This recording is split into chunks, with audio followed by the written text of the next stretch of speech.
movie. I'll pick you up, we'll go eat sushi,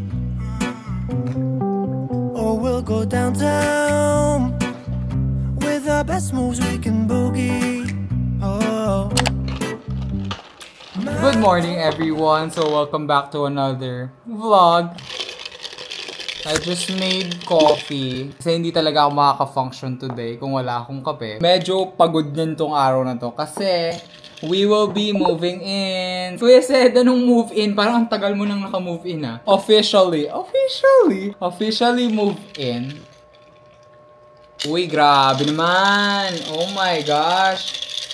Kinuha ko na yung mga natitira pa nating damit sa old house. Check natin sila kung meron pa akong mga gustong i-keep and kung meron pa akong mga gustong i-let go na. Grabe, this coffee is amazing. So ayan, mag-shoutout muna tayo sa mga comment sa last video. So shoutout kay John Brian, Lian, Rose Ann, Da, Chris, Eric, Francis Gabriel, Gigi, Frank, Martha, Marjoline, John Edmer, Benedict, Rex, Glenn, Joanne, Choi, Bea, Fern, JJ, About Pure, Ezekiel, Ferrera Rochi, Neil Aljon, Skies Stars, Just G, Nicole Jazz, Billy Joe, Prince CJ, and lastly kay Mark Jason. So yan, kung gusto mo shoutout sa next video, mag-comment lang kayo down below ng move in. So yan, kung gusto mo shoutout, mag-comment na kayo. And yeah, back to the video. I posted a story yesterday. Ayan siya. Parang ang daming nakamiss na meron tayong favorites video this month. I mean, every month naman tayo merong favorites video. Pero ang daming hindi na notify, kumbaga, na meron tayong upload na favorites video. So, ayan siya. I just promoted it for the payday sale ng Shopee. Ang daming hindi may alam na may upload tayo. I'm curious kung saang mga social media platforms nyo ako fina-follow. No pressure. Kung ayaw nyo akong i-follow sa Instagram or any other social media platforms, it's okay. Papromote ko na din lahat ng social media platforms ko. Cedric Salihio on everything, not Cedric's on TikTok. Ang mga subscribers natin, most of you also follow me on Instagram. Pero I'm not sure if you also follow me on TikTok. Let me know down in the comments kung saang social media platforms nyo ako pina-follow. I'm inactive na on Twitter. Hindi na ako nagtitwitter ever. So, huwag nyo na akong follow doon if nagbabalak kayo. I'm active on Facebook, Instagram, and TikTok. And syempre YouTube. Oh my gosh. The weather is very gloomy. Grabe.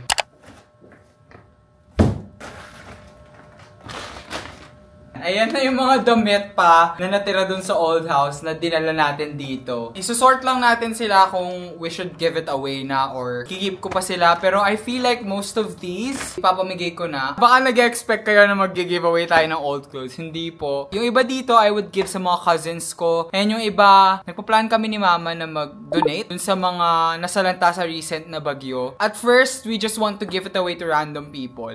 Pero maghahanap kami ng donation drive na magdo-donate dun sa mga nasalanta sa yung recent na bagyo. Bigay natin sila dun sa mga nangangailangan talaga. So, and yung mga pinsan ko kasi nanghihingi ng pants, so I'm gonna give them tong mga pants na to. If you guys remember, I always accept yung mga sponsorships na mga damit, ganun. Lately, hindi na ako masyadong tumatanggap kasi yun, parang ang dami kong damit. Katulad nito mga to, galing ng Zaful, ganun. If you guys remember those. I don't even think this brand exists anymore, Code Blue. If you guys remember this, weirdo. Ito dapat yung magiging merch natin dati. Kasi it's okay to be a weirdo. Mga short. Ayan. Ito, regalo sa akin to, Nike. Hindi ko man nagamit. Yan, katulad nito, mga naliligaw. Scarf na Dior. Original to. Bigay ni papa ko to kasi maliit daw sa kanya. Eh, yung papa ko mahilig sa mga cargo shorts and cargo pants. Ito binigay daw ata sa kanya kaso maliit sa kanya. And I feel like I could style it. Feeling ko lang naman. Ayun, tingnan nyo. Mga luxury na panyo. Dior, Fendi. Naliligaw lang sila. Gosh, ang tagal kong hinanap tong short na to. These are work shorts from Carhartt sila. Ganda nito. Pero ipapa-repair ko siya. For me, I think it's okay to declutter. Alam ko sa sarili ko na nag-iiba yung style ko. If nagtataka kayo, ba't ang dami kong kinikip dito sa pile na to? Kasi I've already segregated yung mga pamigay. Ang dami ko nang pinamigay na damit na for donation. Parang 2 basket full ng damit. Iniwan ko na siya dun kay mama. And itong mga to, yung mga I'm kinda on the fence pa. My, oh my, we both look so fly like sweet apple pie. Yeah, they want a piece of us. My oh my, when we drive on by, they just can't deny it. Yeah, they wanna be like us. Na na na na na na na na na na na. We are goofy, playing tag in the jacuzzi.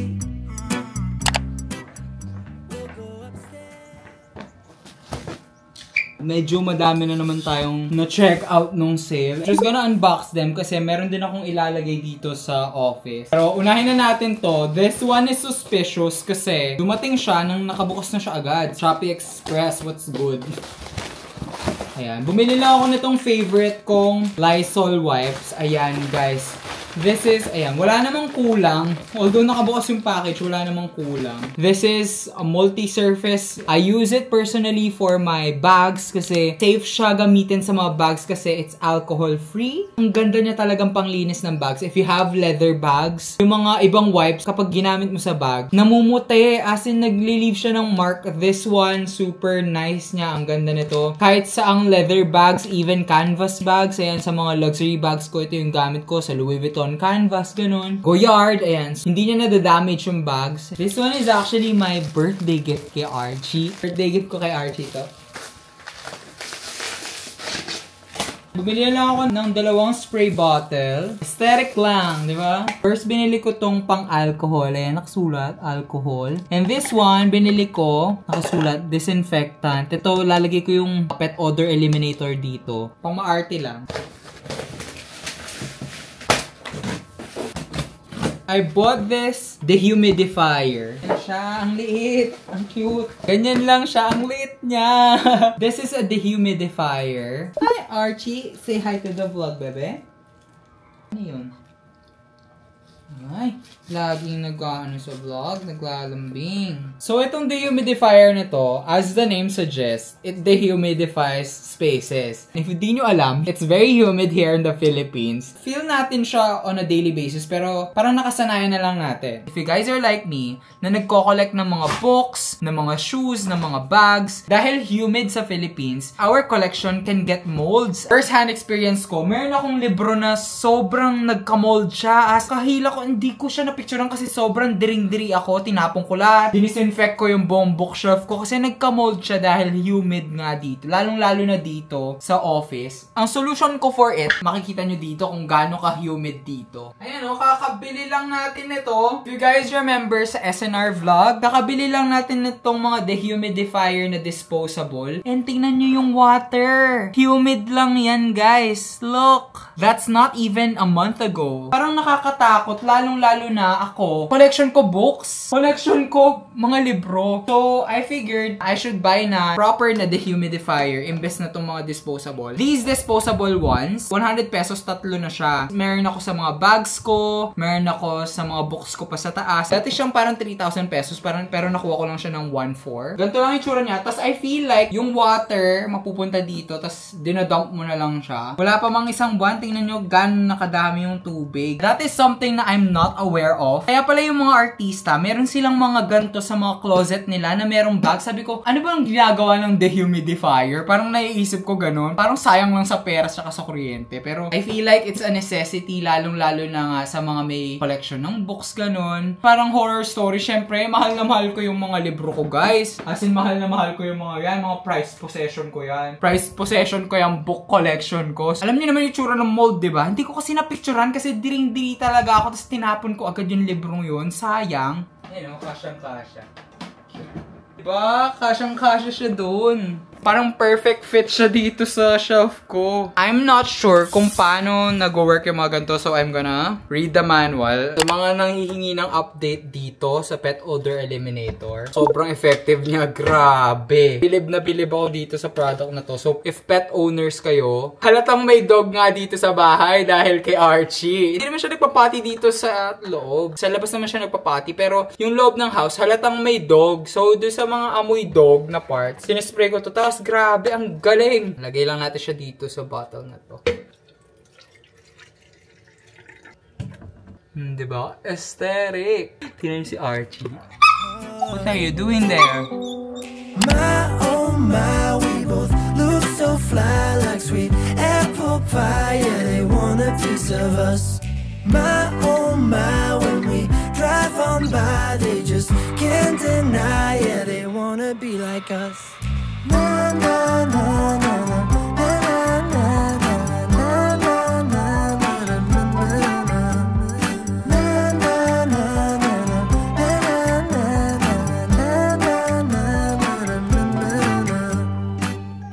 So ayan, I've been playing for a while now. I've been playing for, I think, an hour. And I've missed this so much. I haven't touched my Nintendo Switch in a while. And ayan, buhay pa siya. I'm playing. This is not the latest Kirby game kasi I think nag-release na sila ng bagong Kirby game. Pero ayan, I just missed Kirby so much. And if you guys don't know, I really love Kirby.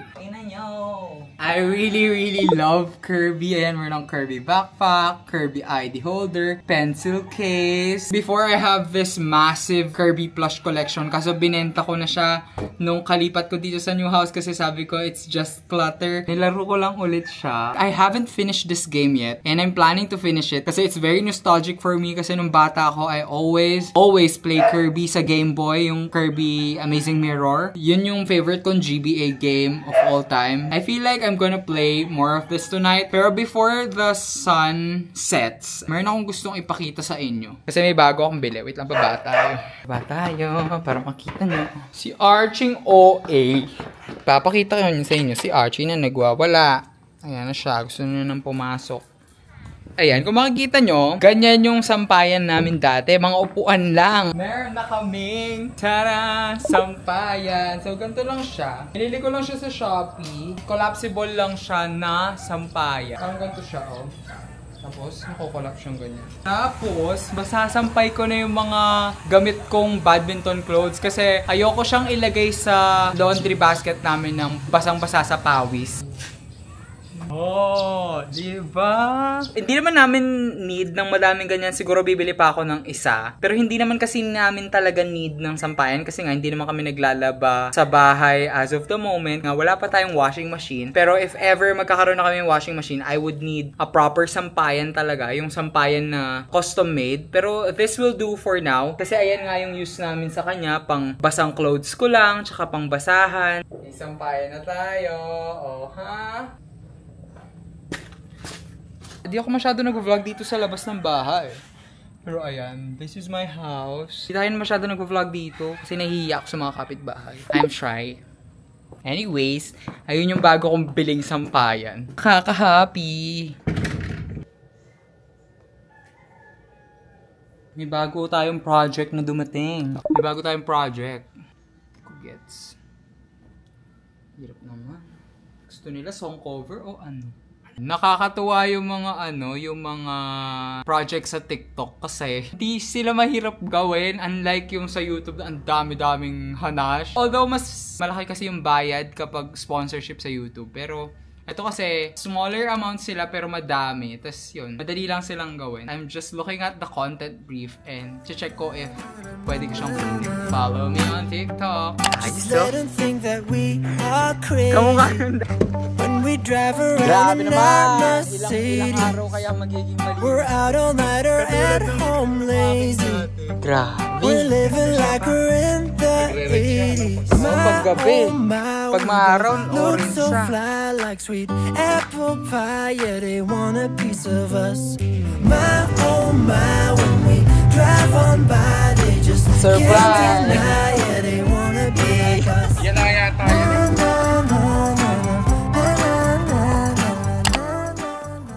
So ayan, I just came back from the mall. Ayan, galing ako ng SM and ng SNR. Wala lang, gusto ko lang magkaroon ng me day. Nag-shopping lang ako. Pero yung mga shopping ko is actually puro pagkain. Wala akong shopping na damit or anything for myself talaga. I'm gonna do a quick haul. Unahin ko na yung mga galing ng SM. Kasi wala lang, ewan ko ba't yung ibang tao na weirdohan kapag nagmo-mall mag-isa, ganun, kumakain mag-isa. Ako gustong gusto ko.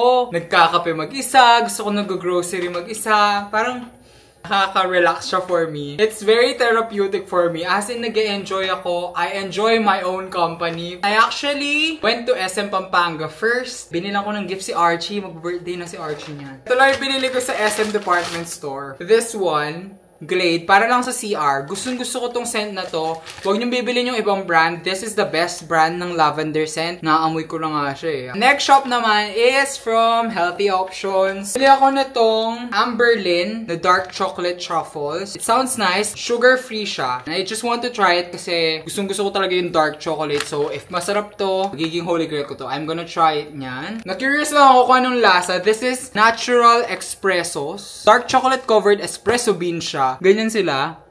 Tapos parang siyang coffee bean talaga sa loob. You guys should try it sa Healthy Options. And lastly, bumili ako ng Pure Gum. Also bought itong chocolate covered cookies. Nabibili lang to sa SM Pampanga near Ace Hardware. Para siyang s'mores eh. May cookie, may marshmallow sa loob. Tapos yun nga, dark chocolate covered. Kung ilan yung natitira, binili ko na lahat. Ito naman, regalo ko kay Archie. Bubuksan natin siya sa birthday na ni Archie. Next is SNR. So, galing din ako ng SNR. Coco Crunch na family pack. This is an SNR exclusive apparently. Parang mas cheaper siya. Dalawa na siya agad sa loob. Of course, syempre, bibili tayo ng madaming Hot Pockets. Ito yung mga favorite flavor ko. This is bacon, egg, and cheese. Ang sarap nito for breakfast. Pepperoni pizza. If I want a quick and easy snack, or yun nga pang breakfast, na microwave lang. Pure Foods chicken breast nuggets. Out of all the nuggets that I've tried, pa din talaga yung masarap yung Pure Foods chicken breast nuggets. And then, bumili lang ako ng salmon fillet. Sa salmon kami tomorrow night, ata. Super sarap! Na-curious lang din ako with these ones. These are naturally flavored zero sugar soda. So, I got it in the cream soda flavor, cream root beer, cola, grape. Binili ko lang sila kasi zero sugar. Tapos, ito, nakikita ko lang sa mga vlog ng mga international YouTubers. Eh, syempre, alam nyo naman, as a social climber, makikitry tayo. I don't even know how to pronounce this brand. LaCroix, I don't know. LaCroix? I feel like LaCroix. I got it in the lemon flavor. Kasi yung isang flavor sa SNR, lime. Parang same lang naman. Pero I feel like mas magugustuhan ko yung lemon. Gushers, Takis Crisp, Corn Pops. Tapos ito naka-sale, parang 100 pesos na lang siya. Honey butter. Tapos itong lace na barbecue. Ruffles. Ito yung binibili ko laging coffee. Blendy from Suntory. 140 pesos each lang siya. Got the sweetened one and yung black coffee talaga. I bought this Downy Infusion lavender sheets. Dryer sheets siya, pero try ko siyang gamitin for the bags ulit. Pang deodorize ng bags. Gusto ko lang i-try ito. Baka mas mabango siya. Neutrogena Hydro Boost Essence. Para daw siyang toner and naka-sale siya. I'm gonna try this. Essence daw siya. Ito din pala binili ko sa SNR. Itong collapsible na storage box. Ang galing nito. Gagamitin ko lang siya for the car. Ayan o. Nagamit ko na siya agad sa SNR. Bumili ako ng 2 slices ng pizza, bacon wrapped na hotdog sandwich, spicy chicken sandwich, and syempre di mawawala ang aking Caesar salad, and Salisbury steak. So yun lang lahat na nabili ko. Promise, wala naman talaga akong balak bilhin. Ito lang talaga yung balak kong bilhin kanina sa SNR. And ending, ayan, napadami.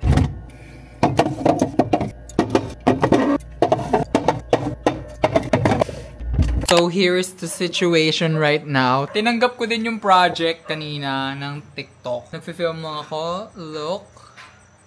Ayan. Say hi. Hi, guys. Film lang ako for this project. And hopefully, makuha ko siya agad kasi I really wanna edit kasi bukas na agad yung deadline nito and posting na siya the next day. So, ganun lang kabilis yung sa TikTok actually. Ayan. Gustong-gusto ko lang yung magandang setup. Maarte lang talaga ako, pero hindi naman talaga nire-require na ganyan. I really love filming ng mga ganito kasi parang yung creative juices ko nalalabas. Katulad na itong setup na to.